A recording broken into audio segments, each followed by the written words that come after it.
Jsme na stánku Hayeru a jde nám tady z toho hlava kolem, protože tolik novinek firma v posledních letech rozhodně nepředstavila.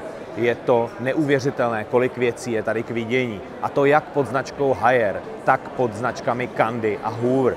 Ať už jde o pračku, která má v bubnu integrovanou kameru, lednici, která má speciální systém pro udržování čerstvosti masa, pračka, která má dokonce 3 bubny. Představte si to, na to všechno se podíváme v tomto videu.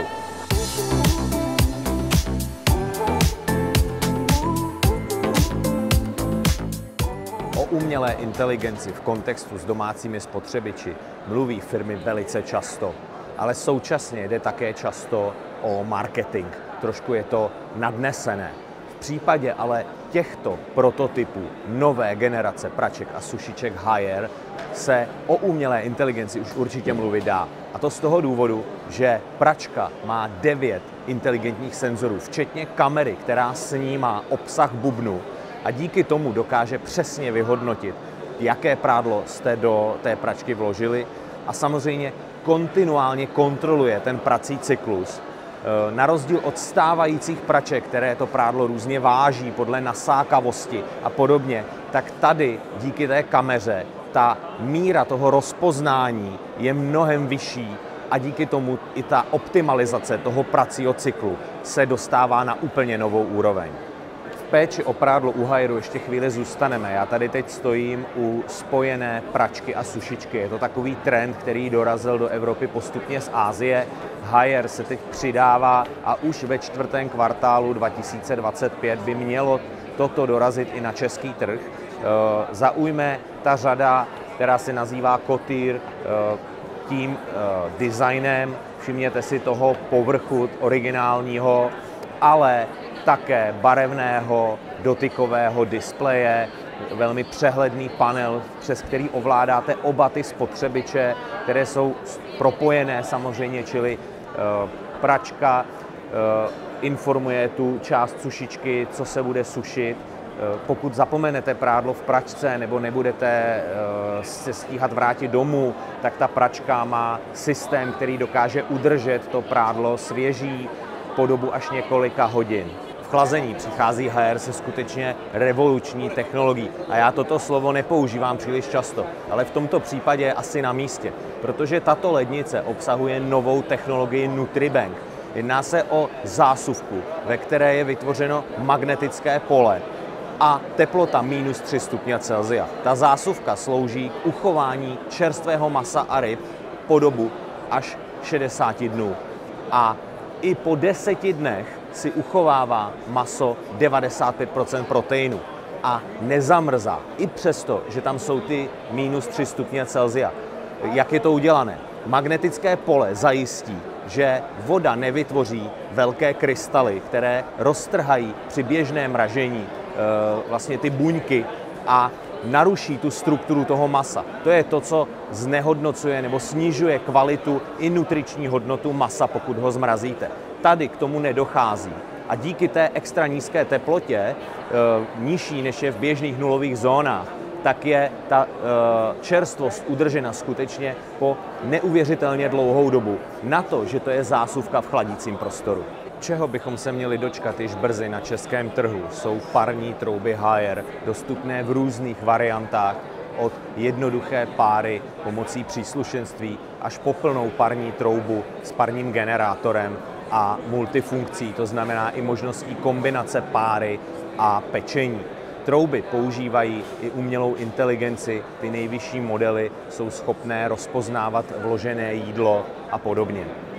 Haier tady také představuje varné desky, ty také používají různé chytré senzory, například při vaření těstovin, rýže nebo při smažení zajistí, abyste nepřevařili to jídlo nebo aby se vám nepřepaloval olej. Haier už před časem vstoupil i na českém trhu do kategorie malých domácích spotřebičů, zejména kuchyňských pomocníků, jako jsou airfryery, varné konvice, topinkovače a podobně. Příští rok ve 2. až 3. kvartálu dorazí na trh segment automatických kávovarů. Je to vstup Haieru vůbec do této kategorie produktů. A tady vidíte vlajkovou loď, která používá duální ohřevný systém, což urychluje přípravu mléčných káv, protože je přístroj schopen souběžně vydávat kávu a pěnit mléko, samozřejmě z plně automatického systému s odnímatelnou konvičkou. Už jsme si zvykli, že firmy jako Samsung nebo TCL mají ve své nabídce i domácí spotřebiče, ale ten základ jejich biznisu je v televizích, případně u Samsungu v mobilních telefonech. Haier na to jde naopak. Etabloval se na trhu spotřebičů, koupil italskou Candy a i značku Hoover a některé další evropské značky a teď přichází pod svou vlastní hlavní značkou Haier také s televizemi a vstoupí s nimi na trh v České republice už ve čtvrtém kvartálu 2025. V nabídce budou mini LEDy, OLEDy, QLEDy, všechny možné technologie, které si dokážete představit. U Hooveru je jasný fokus i na českém trhu, ale také tady na IFA, na segment úklidové techniky. Konkrétně tady stojím u nového nejvyššího modelu vysavačů s tou základnou, která obsahuje sáček a ve chvíli, kdy vysavač vrátíte, tak se odsaje veškerý prach. Nedochází tedy k tomu víření toho prachu, když vysypáváte ty nečistoty. HF6 Pro.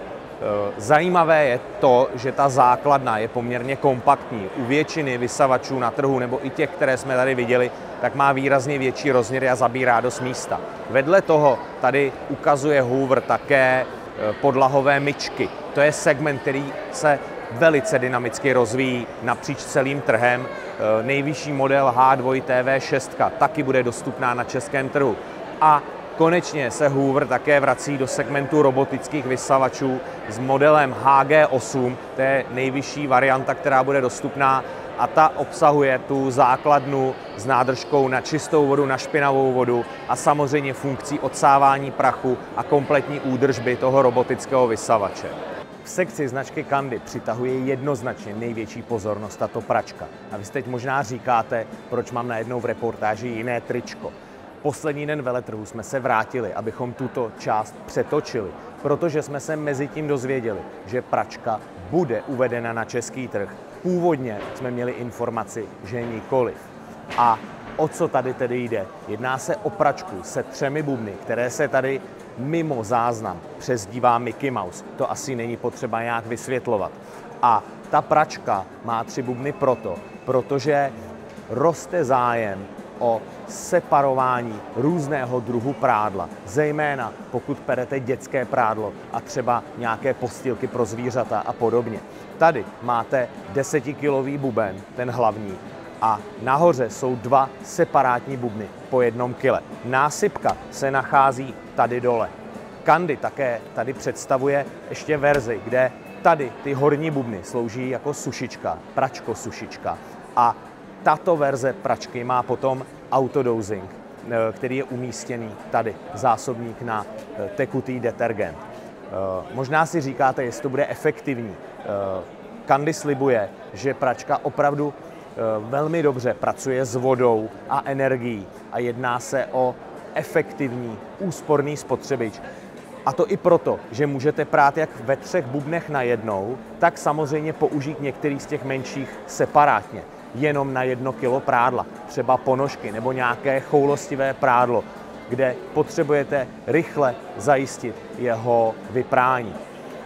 Jsou tam programy a ovládací panely, které najdete tady v těch dvířkách a ty programy pro ty horní bubny jsou šité na míru právě těm menším várkám, speciálním várkám prádla, jako jsou ponožky a podobně.